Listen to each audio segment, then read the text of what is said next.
Hermanos, paz de Cristo, me da mucho gusto estar con ustedes una vez más a través de estos medios. Es un placer presentarles una vez más algo muy importante. Es acerca sobre un tema que en lo particular muy pocas veces lo he escuchado. Entonces, mi tema gira acerca de una palabra que solamente aparece 5 veces en la Biblia. Pero esta palabra, no porque aparezca solamente 5 veces en la Biblia, no quiere decir de que no haya más palabras similares a ella, sino que directa o indirectamente esta palabra se encuentra en muchos versículos de la Escritura, tanto del Antiguo como del Nuevo Testamento. Y este tema del cual yo quiero hablar en realidad ha traído para muchos, algunos, cierta confusión. Y yo voy a tratar, conforme a mi opinión y conforme a lo que he estado indagando, escudriñando, buscando, voy a tratar de explicarlo lo más claro que se pueda. No trato de ofender su conocimiento, su sabiduría, porque yo no me atrevería a decirle si usted me está entendiendo. Eso sería una ofensa a su inteligencia. Sin embargo, quizás usted entiende, pero posiblemente yo no pueda explicarme bien. Y sin más rodeos, quiero hablar sobre la palabra predestinados. Predestinados. Esta palabra está relacionada mucho con nuestro presente y con nuestro próximo futuro. Por eso digo que es importante ver primeramente el significado de esta palabra. También hay que ver la etimología de esta palabra, el contexto de esta palabra en el lugar donde fue escrito, a quién fue escrito, quién lo escribió. Cuando hablamos del contexto de esta palabra es qué otras palabras están relacionadas con este significado de ser predestinados. Entonces, sin más rodeos, quiero que si usted tiene ahí su Biblia a su mano, vamos a mirar primeramente este pasaje que se encuentra en el libro de Romanos capítulo 8 y vamos a ver el verso 29 y verso 30.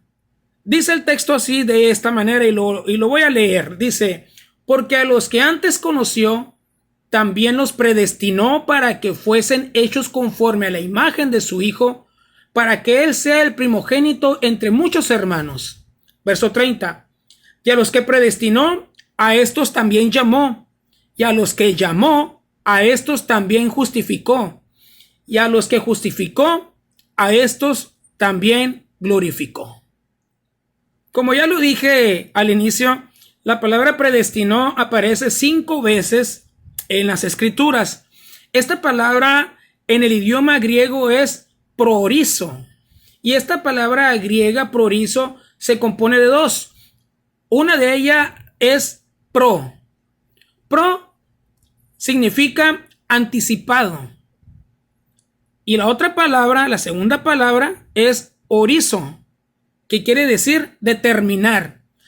Entonces, proorizo nos está hablando de una determinación por anticipado.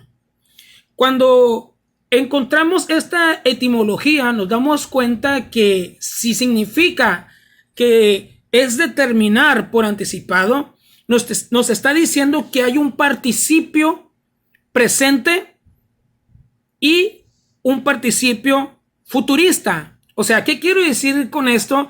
Quiere decir de que cuando decimos predestinados es porque ya antes de ejecutar esta palabra en nuestra vida, es porque ya hay un plan, hay un orden.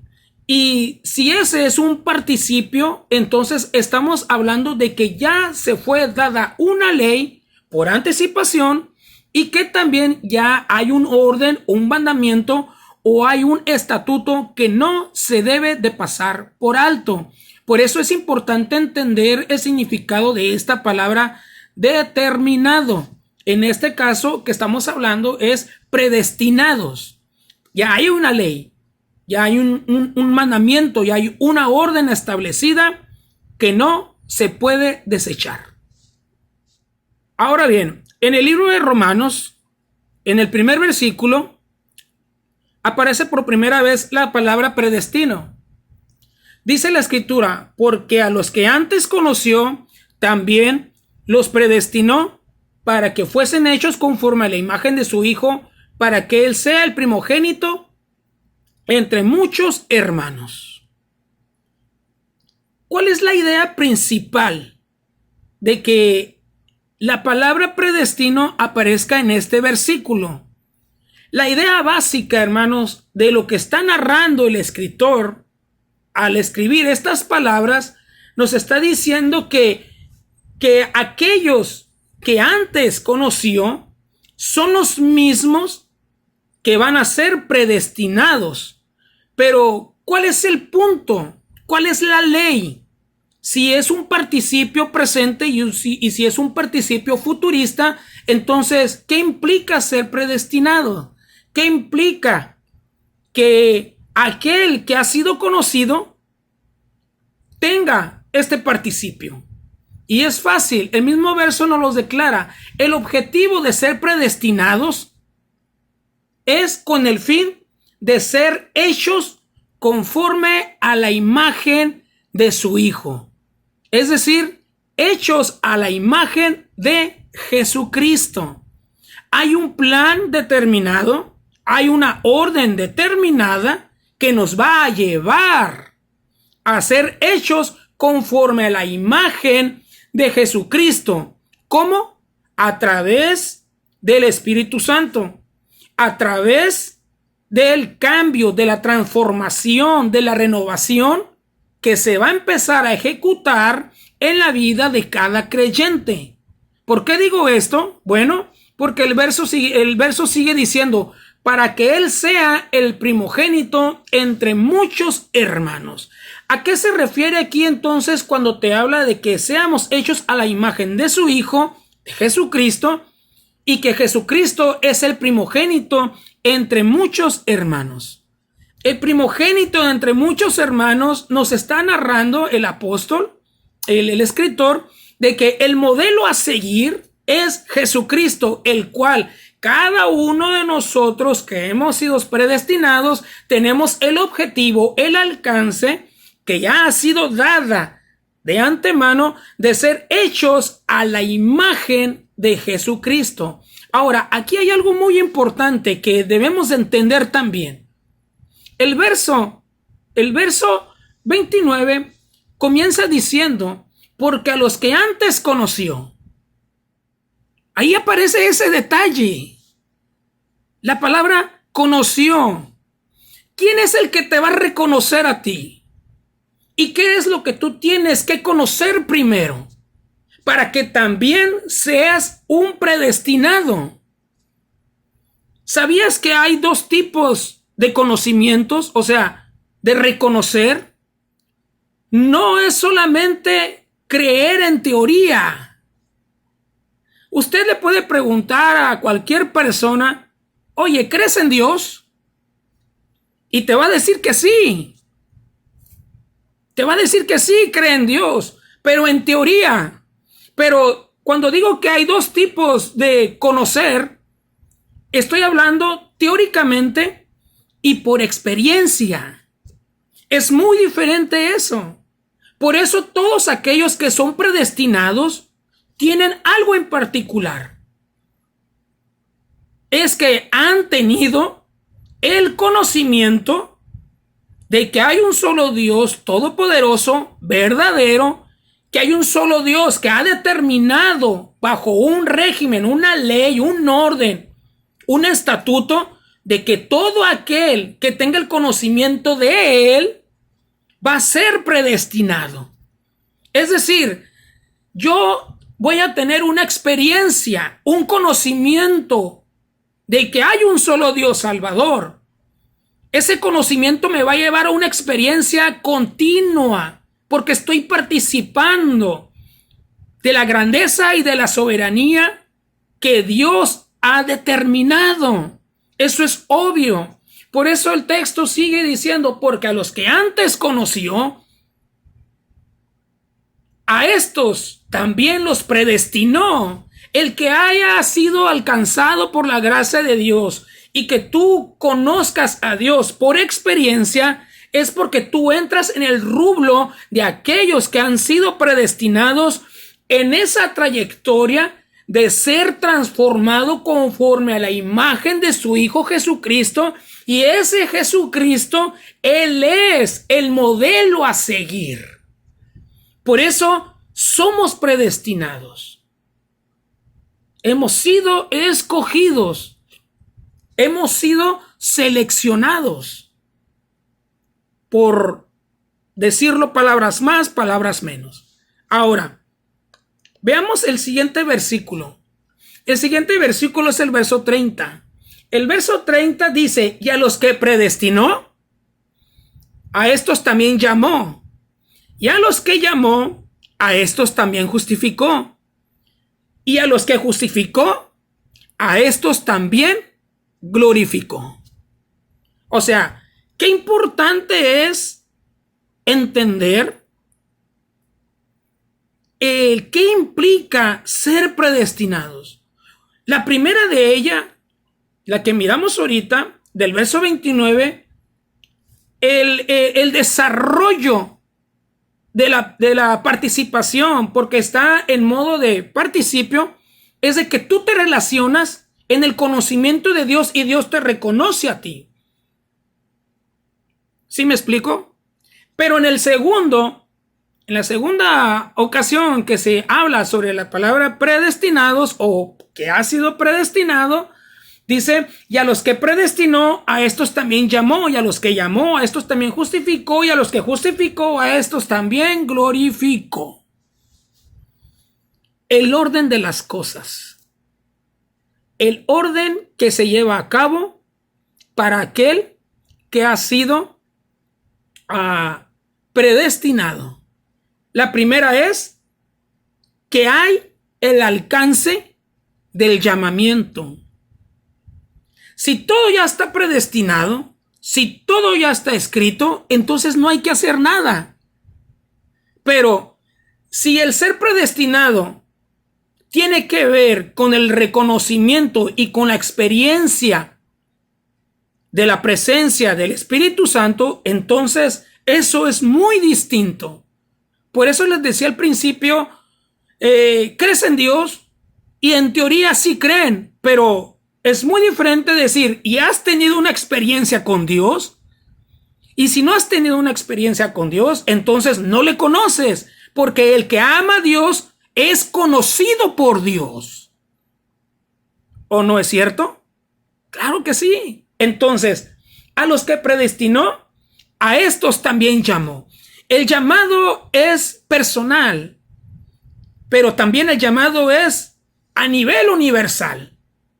El llamado se ha expresado a través de muchas maneras, a través del Evangelio, y creo que el Evangelio es la parte central para alcanzar a aquellos que van a ser predestinados, que van a ser transformados a la imagen del Señor a través de ese modelo a seguir, que es Jesucristo, el primogénito.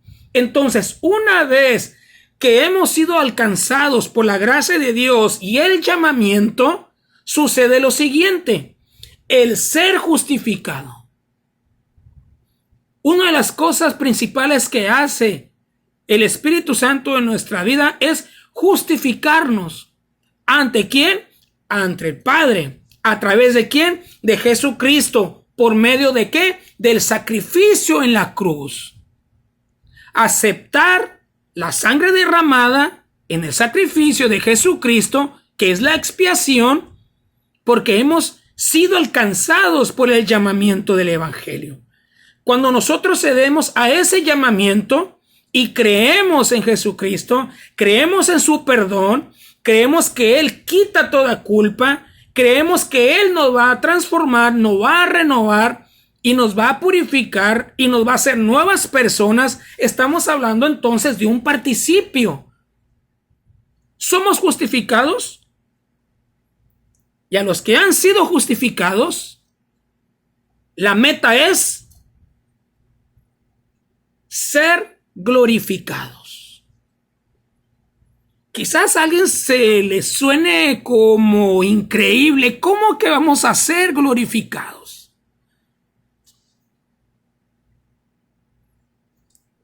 Vamos a ser glorificados.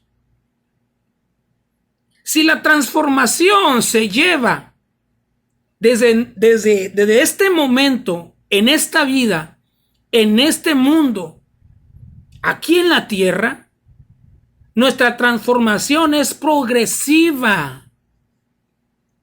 No se detiene. Nuestra transformación no se va a detener. Se va a detener hasta que nosotros seamos glorificados por el poder de Dios a través del Espíritu Santo. Por eso esa es la orden.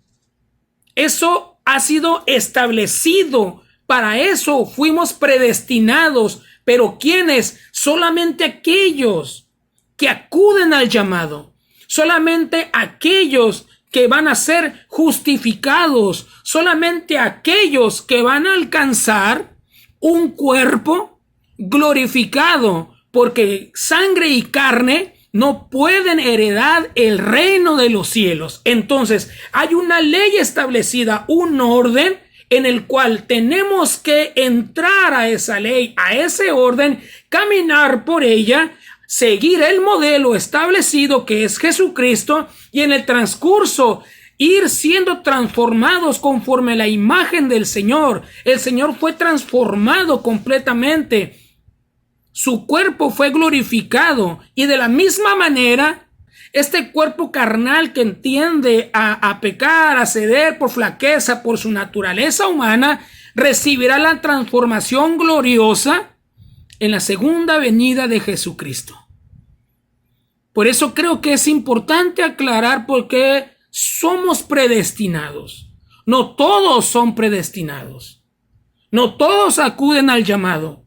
No todos son justificados. No todos van a ser glorificados. Unos serán levantados del polvo de la tierra, unos para honra y otros para vergüenza y confusión perpetua. En este suceso tan glorioso que sucede en la vida de cada creyente, no podemos dejar a Jesucristo fuera de la ecuación. Es imposible. Nadie te va a poder justificar tus faltas ni tus fallas más que solamente Dios. Nadie va a poder controlar tu vida más que solamente Dios a través de su llamamiento. Y nadie va a poder glorificarte en un futuro no muy lejano más que solamente el Espíritu Santo. Pero tiene que estar en nuestra vida la acción del ginosco, o sea, el de reconocer para que Dios me reconozca a mí y entrar por el sendero de los que han sido predestinados. Ahora, todo esto que les acabo de decir se resume en un solo versículo de la Escritura. En un solo versículo de la Escritura se resuelve todo. Y es, si no me equivoco, es el libro de San Juan, capítulo 14, cuando Jesús dice: yo soy el camino, la verdad y la vida. Allí está. Allí está resumido todo esto. ¿Quién es? Según en ese versículo, ¿quién es el sujeto que ha determinado llegar al ser humano y relacionarse con él para lograr ser uno de los predestinados? Es el yo soy, Jesucristo, el cual aquí en este versículo lo encontramos como la imagen de Dios manifestada en carne. Y lo encontramos también como el primogénito de entre muchos hermanos. El yo soy. ¿Y quién es él? ¿Cuáles son sus 3 características que declara y revela en ese versículo? Él es el camino. Él es el llamamiento. Él es el que justifica. Él es con el cual mantenemos una relación. Un ginosco, porque yo lo reconozco y Él me conoce. Nadie viene al Padre si no es por Jesucristo. Y que Él sea el camino, la verdad y la vida, entonces nos está hablando de que la vida eterna solo se puede lograr a través de la intervención de Jesucristo y del Espíritu Santo para poder llegar a ser glorificados, porque hemos sido justificados y porque hemos sido llamados y porque hemos atendido al llamamiento del Espíritu Santo y lo reconocemos y Él nos reconoce a nosotros. Solo nos resta dejarnos transformar conforme a la imagen de su Hijo y seguir a nuestro líder, al primogénito de entre muchos hermanos. De esa manera podemos lograr ser predestinados desde antes de la fundación del mundo. Ahora, cuando vamos al libro de Corintios, si usted tiene ahí su Biblia, me puede seguir en 1 de Corintios capítulo 2. Vamos a leer este pasaje que también nos habla acerca de esta palabra predestino. En 1 de Corintios capítulo 2, versos 6 al 9. Allí la palabra predestino aparece por tercera vez. Dice así y lo leo. Dice 1 de Corintios capítulo 2, versos 6 al 9. Dice: sin embargo, hablamos sabiduría entre los que han alcanzado madurez, y sabiduría no de este siglo, ni de los príncipes de este siglo que perecen, mas hablamos sabiduría de Dios en misterio, la sabiduría oculta, la cual Dios predestinó antes de los siglos para nuestra gloria, la que ninguno de los príncipes de este siglo conoció, porque si lo hubieran conocido, nunca habrían crucificado al Señor de la gloria. Antes bien, como está escrito, cosas que ojo no vio, ni oído oyó, ni han subido en corazón de hombre, son las que Dios ha preparado para aquellos que le aman. Se fija que claro habla el escritor a los corintios cuando habla acerca de la palabra predestinados o el predestino. Habla de los príncipes, de la sabiduría de los príncipes. Todos los príncipes, todos los reyes, todos los gobernantes tienen gente cercana, sus consejeros, para poder gobernar y poder ministrar o administrar a su reino. Pero aquí el escritor está hablando acerca de que estamos hablando de palabras sabias para los que han alcanzado madurez, nada más.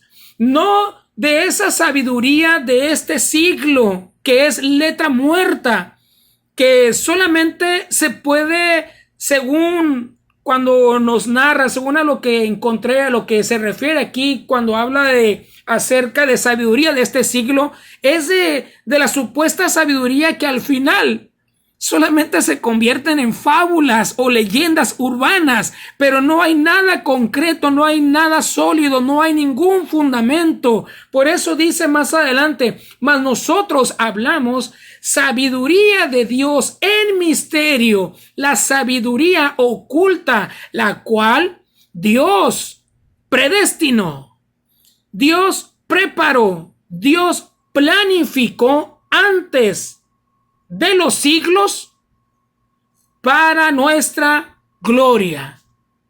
Una vez más, Dios interviniendo a través de una determinación, de una ley, de un orden. Y sigue diciendo, la que ninguno de los príncipes de este siglo conoció.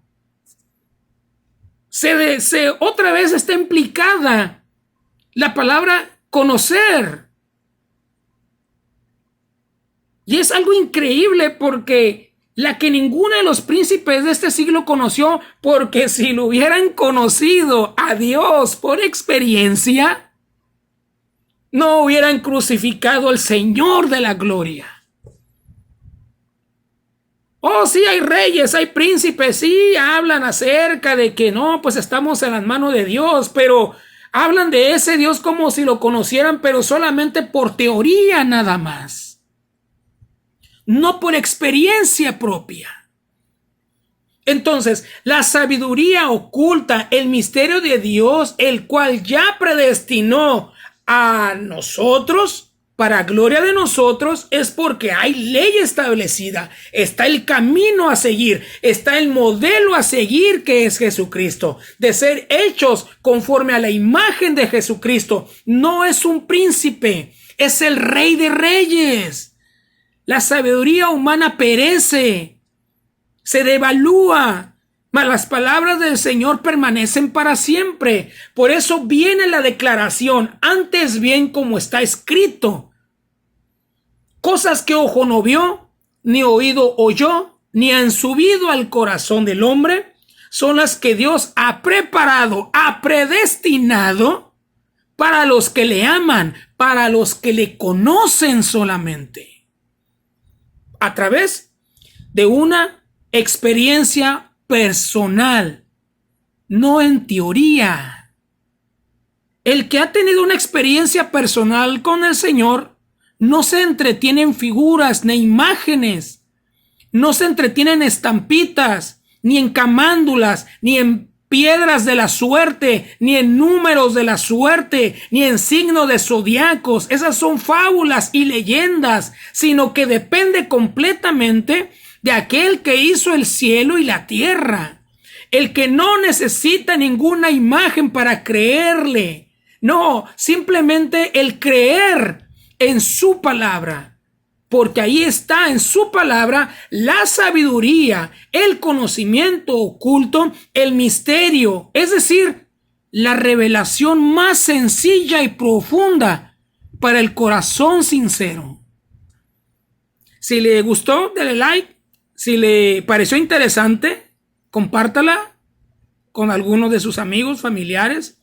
Y nos vemos a la próxima. Cuídese mucho y Dios le bendiga. Bye.